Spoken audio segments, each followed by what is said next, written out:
प्रश्नावली 12.2 का 10 number question. एक छतरी में 8 ताने हैं जो बराबर दूरी पर लगे हुए हैं। देखिए आकृति 12.13। छतरी को 45 सेंटीमीटर त्रिज्या वाला एक सपाट वृत्त मानते हुए दो क्रमागत तानों के बीच का क्षेत्रफल ज्ञात कीजिए। ये हमारा प्रश्न है। ठीक है, तो जो आकृति बताया हुआ है 12.13 वो इस प्रकार से बना हुआ है। ये एक छाता है, आप इसको समझिए छतरी है। ठीक है, और इसमें जो ताने लगे हुए हैं, ठीक है, वो 8 ताने लगे हुए हैं, 1 2 3 4 5 6 7 8। तो इससे क्या हो रहा है, ये जो छतरी है ये 8 बराबर भागों में विभाजित हो जा रहा है, 8 टुकड़ों में बढ़ जा रहा है। ठीक है, 1 2 3 4 5 6 7 8। ठीक है, अब हम लोग को क्या बोल रहा है कि ये छतरी जो है ये एक वृत्त है, ऐसा हम लोग को मानना है। और इसका त्रिज्या कितना है, 45 सेंटीमीटर है। करेंगे मतलब ये 45 सेंटीमीटर है त्रिज्या उसका, और ये 8 भागों में बटा हुआ है। हम लोग को दो क्रमागत तानों के बीच का क्षेत्रफल निकालना है, मतलब इतना क्षेत्रफल हम लोग को निकालना है। दो क्रमागत ताना मतलब एक और दूसरा के बीच का जो हम लोग का क्षेत्रफल है ये हम लोग को निकालना है। ठीक है, तो अगर ये वृत्त होता, ठीक है, तो इसको हम लोग त्रिज्याखंड बोलते ना, तो हम लोग क्या बोलेंगे, ये एक त्रिज्याखंड है और इसका हम लोग को क्षेत्रफल निकालना है। तो हम लोग इसको भी निकालते हैं। वृत्ताकार छतरी की त्रिज्या जिसको आर बोलेंगे 45 सेंटीमीटर दिया हुआ है, क्वेश्चन में दिया हुआ है। ठीक है, 45 सेंटीमीटर। तो हम लोग को त्रिज्या पता चल गया। अब हम लोग को थीटा निकालना है, क्योंकि जब हम लोग त्रिज्याखंड का क्षेत्रफल निकालते हैं तो थीटा बटे 360 गुना पाई आर स्क्वायर, तो उसमें थीटा और आर दो ऐसी चीज़ें होती हैं जो हम लोग को पता होना चाहिए। तो आर हम लोग को पता चल गया। अब हम लोग को थीटा पता करना है, यानी कि कोण पता करना है। क्योंकि वृत्ताकार छतरी 8 भागों में बंटी है, ये जो वृत्ताकार छतरी है ये 8 भागों में बटा हुआ है, तो इसका कोण जो होगा वो भी 8 भागों में बटा होगा ना, क्योंकि ये पूरा 360 डिग्री का रहता है। ठीक है, तो उसको 8 भाग करेंगे तो दो क्रमागत तानों के बीच का कोण पता चल जाएगा। इसीलिए दो क्रमागत तानों के बीच का कोण, तो टोटल कोण कितना होता है एक वृत्त में 360 डिग्री का, तो दो क्रमागत तानों के बीच के लिए कितना होगा, ये 8वां भाग होगा।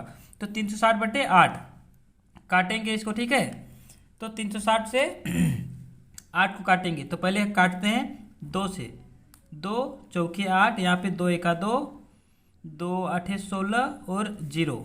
ठीक है, फिर कटेगा 2 दूना 4, यहाँ पे 2 9 18 0, फिर कटेगा 2 एका 2, 2 चौके 8, 2 5 6 10, यानी कि ये आया हम लोग का 45 डिग्री। ठीक है, तो हम लोग को त्रिज्या पता चल गया और दोनों के बीच का कोण पता चल गया। तो हम लोग क्या करेंगे, अब दो क्रमागत तानों के बीच का क्षेत्रफल क्या होगा, थीटा बटे 360 गुना पाई आर स्क्वायर। तो थीटा अभी हमने निकाला कितना, 45 बट्टा 360 गुना पाई 22/7 गुना आर कितना है 45 है, तो 45 गुना 45, क्योंकि ये आर का स्क्वायर है तो उसको 2 बार गुना में लिखेंगे। ठीक है, अब इसको हम लोग काटते हैं। काटेंगे तो कैसा होगा, पहले तो हम लोग इसको काटते हैं 5 से। ठीक है, तो होगा ये 5 9 45, यहाँ पे 5 7 35, 5 दूना 10, तो ऊपर में 9 और नीचे 72, तो फिर कटेगा 9 एका 9, 9 8 72।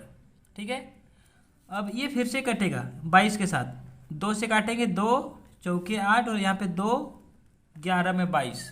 ठीक है, तो अभी हम लोग का ऊपर कितना बचा, एक 11 बचा है, गुना में 45 और गुना में फिर से 45, और बट्टा के नीचे कितना बचा है, एक 4 बचा है और गुना में एक 7 बचा है। ठीक है, इतना बचा हुआ है।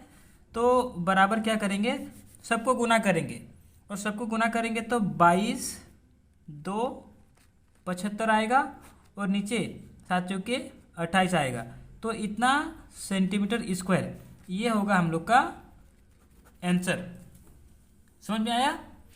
हम लोग को एक छाता था और जिसमें 8 ताने लगे थे और 2 तानों के बीच का क्षेत्रफल हम लोग को पूछा था, जिसमें से उसका जो त्रिज्या था 45 दिया हुआ था, तो त्रिज्या 45 था। चूंकि ये 8 भागों में बटा हुआ था तो हमने इसका कोण को 8 भाग किया और इसका कोण निकाल लिया। ठीक है, तो जब त्रिज्या और कोण दोनों पता चल गया तो हमने त्रिज्याखंड का क्षेत्रफल का सूत्र लगा के इसका क्षेत्रफल निकाल लिया। ये आपका आंसर है। ठीक है, उम्मीद करता हूँ ये आपको समझ में आया होगा। ठीक है, और अपने दोस्तों के साथ भी इसे ज़रूर शेयर करें और ऐसे ही और भी क्वेश्चन के आंसर जानने के लिए हमारे चैनल को सब्सक्राइब करें। Thank you.